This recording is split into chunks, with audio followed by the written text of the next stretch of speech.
السلام علیکم ورحمۃ اللہ وبرکاتہ۔ رب اشرح لی صدری ویسر لی امری واحلل عقدۃ من لسانی یفقہوا قولی ربنا زدنا علما اللہم فقہنا فی الدین۔ آیت نمبر 84 تک ہم کر چکے ہیں سورہ البقرہ، اور جس میں ہم نے پڑھا تھا کہ اللہ تعالیٰ نے بنی اسرائیل سے اپنی اطاعت کا وعدہ لیا تھا، تورات کو مضبوطی سے تھامنے، اس پر عمل کرنے، اس کو پھیلانے کا وعدہ لیا تھا، اور والدین کے ساتھ احسان کا وعدہ، یتامہ کے ساتھ اور ذی القربہ کے ساتھ اور مساکین کے ساتھ حسن کا معاملہ کرنے کا حکم دیا تھا، اور کہا تھا کہ وَقُولُوا لِلنَّاسِ حُسْنًا، کہ لوگوں کے ساتھ اچھے طریقے سے بھلائی کی بات کرو اور نماز قائم کرو اور زکوٰۃ ادا کرو۔ لیکن اس کے بارے میں بھی بہت سے کم لوگوں نے عمل کیا اور زیادہ تر منہ موڑ گئے۔ پھر اللہ تعالیٰ نے ان سے وعدہ لیا کہ بنی اسرائیل سے 4 وعدے لیے گئے، جس میں ایک یہ تھا کہ تم خون نہیں بہاؤ گے کہ ایک دوسرے کا، اور کسی کو جلا وطن نہیں کرو گے، اور ایک دوسرے پر زیادتی اور ظلم نہیں کرو گے، ایک دوسرے کی مدد کرو گے، یعنی ظلم اور زیادتی پہ ایک دوسرے کی ہرگز مدد نہیں کرو گے، اور فدیہ دے کر اپنے اگر بھائی جو ہیں ان کو چھڑا لو اگر وہ کہیں قیدی ہو کے آ جائیں۔ اس پر پھر انہوں نے اقرار کیا تھا اور اللہ تعالیٰ سے وعدہ کیا تھا۔ آیت نمبر 85، اعوذ باللہ من الشیطان الرجیم، بسم اللہ الرحمن الرحیم۔ ثم پھر انتم تم، یعنی بنی اسرائیل کو کہا جا رہا ہے، ہاؤلائی وہ لوگ، تقتلون تم قتل کر ڈالتے ہو، انفسکم اپنے ہی نفسوں کو، یعنی اپنے ہی بھائیوں کو، اپنے ہی لوگوں کو، وتخرجون اور تم نکال دیتے ہو، فریقاً ایک گروہ کو، منکم تم میں سے، یعنی اپنے ہی بھائیوں جس کے ساتھ ان کا جس قبیلے کے ساتھ ان کا حلیفانہ معاملہ تھا، اس کے اگینسٹ اگر کوئی بھی ان کا اپنے بندوں میں سے، بنی اسرائیل میں سے کوئی ہوتا تو اس کو اس کے گھروں سے نکال دیتے، بے گھر کر دیتے۔ حالانکہ اللہ سے وعدہ کر چکے تھے کہ بے گھر نہیں کریں گے، جلا وطن نہیں کریں گے کسی کو۔ تظاہرون تم غلبہ کرتے ہو، چڑھائی چڑھاتے ہو، یعنی اپنے ہی بھائیوں کے خلاف تم مدد کرتے ہو، حقوق العباد کی پابندی کرتے ہو، علیہم ان پر، بالاسمی گناہ کے ساتھ، تو اللہ کے حکم کی یعنی خلاف ورزی کرتے ہو، گناہ ایسی کیفیت کے انسان کا دل نیکی سے پیچھے رہے، والعدوان اور زیادتی کرتے ہو، یعنی حقوق العباد کی پامالی کرتے ہو، وَإِن يَأْتُوكُمْ اور اگر وہ آ جائیں تمہارے پاس اسارا قیدی بن کر، تفادوہم تو تم فدیہ دے لیتے ہو، وَهُوَ حالانکہ وہ محرم حرام کیا گیا، علیکم تم پر، اخراجہم ان کا نکالنا۔ تو اگر لڑائی میں کوئی دشمن کے ہاتھوں لگ جائے، بنی اسرائیل میں سے قید ہو کے آ جائے، تو پھر تم اس کو چھڑا لیتے ہو فدیہ دے کر۔ افتؤمنون کیا تم بعض ایمان لاتے ہو، بھی بعض الکتاب کتاب کے بعض حصے پر، یعنی بھائیوں کو فدیہ دے کر چھڑانا، قیدیوں کو چھڑانا، یہاں پر اس چیز کو کہا گیا کہ یہ جو بات تم نے مان لی، وَتَكْفُرُونَ بِبَعْضٍ اور بعض حصے کا انکار کر دیتے ہو، یعنی ان کو قتل کرنا اور گھروں سے نکالنا بھی تو تمہارے لیے منع تھا، تو تم نے انہیں کیوں گھروں سے نکالا، کیوں جنگ پر مجبور کیا، کیوں جنگ میں قتل کیا؟ فما تو نہیں جزاء بدلہ، میں یفعل جو کوئی کرتا ہے، ذالک یہ، منکم تم میں سے، الا خزی رسوائی ہے، فی الحیات الدنیا دنیا کی زندگی میں، و یوم القیامتی اور قیامت کے دن، یردون وہ لوٹائے جائیں گے، الی اشد العذاب شدید ترین عذاب کی طرف، کیونکہ عذاب سے نکلنے کی کوشش کریں گے تو واپس ان کو جہنم میں دھکیل دیا جائے گا۔ وَمَا اللَّهُ اور نہیں اللہ تعالیٰ بِغَافِلٍ غافل عما اس سے جو تعملون تم عمل کرتے ہو۔ تو یہاں پر اب اوپر کی آیات میں جس عہد کا ذکر کیا گیا وہ شریعت اسلامی کا پابندی تھی، اور اللہ کی شریعت بلا شبہ انسانوں کے لیے مکمل ضابطہ حیات ہے۔ اگر بنی اسرائیل اس کی پابندی کرتے تو ان کا معاشرہ شرک سے پاک، ایمان کے حامل افراد پر مشتمل، باہمی اخوت، مساوات و ہم آہنگی، عدل و انصاف پر مبنی معاشرے کا بہترین نمونہ ہوتا، لیکن وہ ہمیشہ عہد شکنی کرتے اور روگردانی کرتے رہے، اور بگاڑ کے بعد جہاں ان کا ایمان شرک سے آلودہ ہوا اور وہ بے عملی کا شکار ہو گئے، وہاں یہ دنیا پرستی اور آخرت سے غفلت کی وجہ سے ان میں بہت سی خود غرضی آ گئی، مال و زر کی ہوس، لوٹ مار، خون ریزی اور دوسری برائیوں کے جراثیم بھی ان میں سرایت کر گئے۔ بنی اسرائیل کی تاریخ ان گھنونے جرائم سے بری طرح داغدار ہے،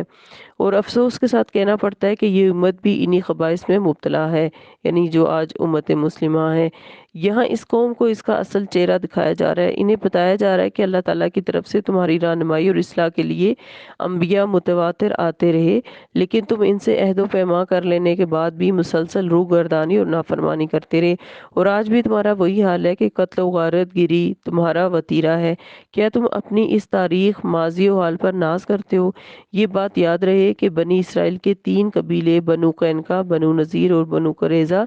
2 سیاسی محاذوں پر بٹ گئے تھے۔ ایک قبیلہ اوس کا حلیف تھا اور دوسرا خزرج کا۔ اوس اور خزرج کی جنگوں میں یہ شریک ہوتے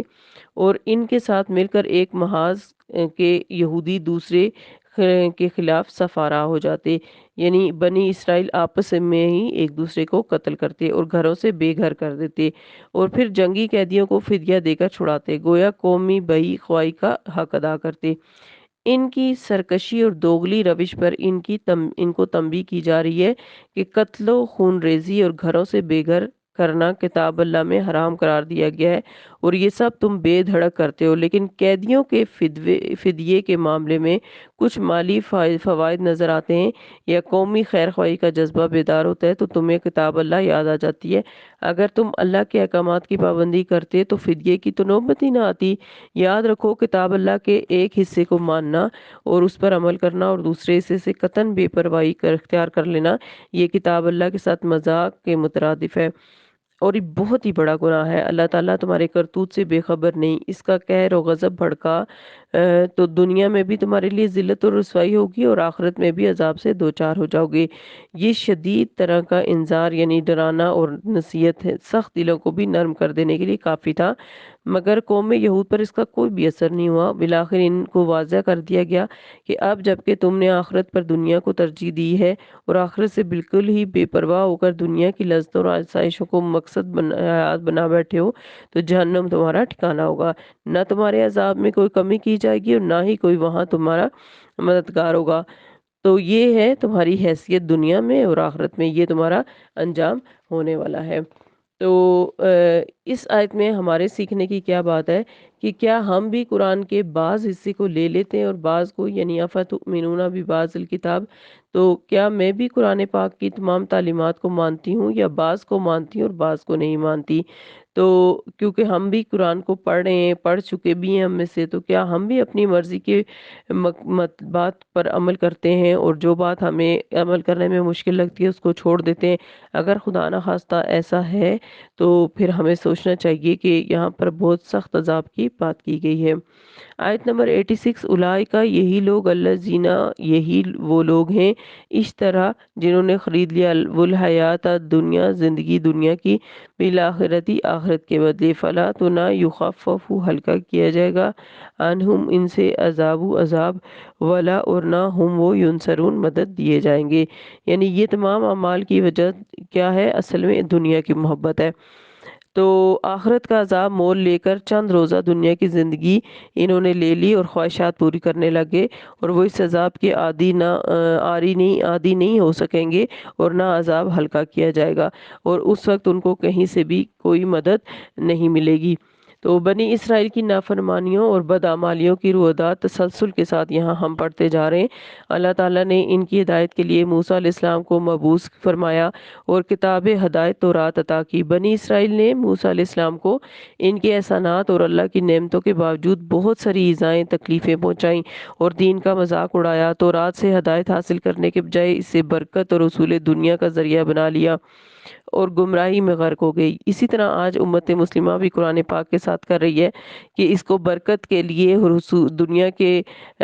فائدوں کے لیے اس کو چومنا، چاٹنا، ختم کرانا، اس سے تعویذ بنانا، لیکن اصل میں یہ ہدایت کے لیے آئی ہے کہ اس کو پڑھ کر سمجھ کر اس پر عمل کیا جائے۔ یہ اللہ کا فضل و کرم تھا کہ ان کی ہدایت اور رہنمائی کے لیے متواتر انبیاء آتے رہے اور کتاب اللہ کے احکامات کو پوری طرح نافذ کرتے اور ان کی تبلیغ کرتے رہے۔ قرآن میں داؤد، سلیمان، زکریا اور یحییٰ علیہ السلام کا ذکر ہے۔ بالآخر عیسیٰ ابن مریم بنی اسرائیل کے آخری نبی مبعوث ہوئے اور ان کو بینات یعنی معجزات عطا کیے گئے، مثلاً اللہ کے حکم سے مردوں کو زندہ کرنا اور مٹی سے